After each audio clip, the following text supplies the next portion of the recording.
गम का समंदर है। सुना था इश्क गम का समंदर है, कल तक तो सुना था मगर आज देख भी लिया, देख भी लिया, देख भी लिया। है मेरी ये तुझको दिल से दुआ, सलामत रखे तुझे हर दम खुदा। नए आरज़ू के तुम गमगीन होना, नए आरज़ू के तुम गमगीन होना, मगर झूठे आंसू बहाना पड़ेगा।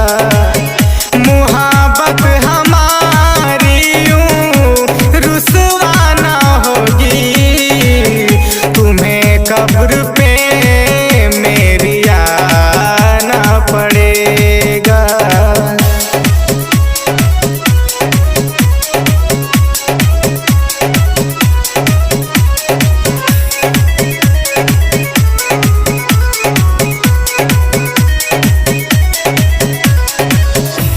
सपनों की दुनिया सजाई थी मैंने, सपनों की दुनिया सजाई थी मैंने, ये मालूम न था कि चलाओगी तुम ही, चलाओगी तुम ही, चलाओगी तुम ही।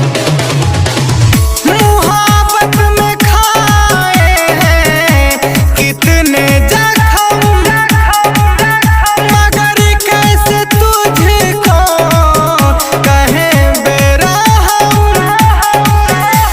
मैं याद आता हूँ हर वक्त तुझको, मैं याद आता हूँ हर वक्त तुझको।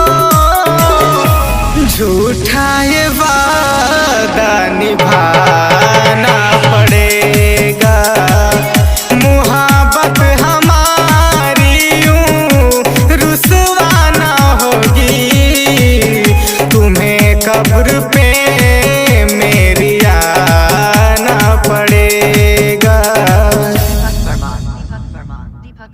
Deepak Verma.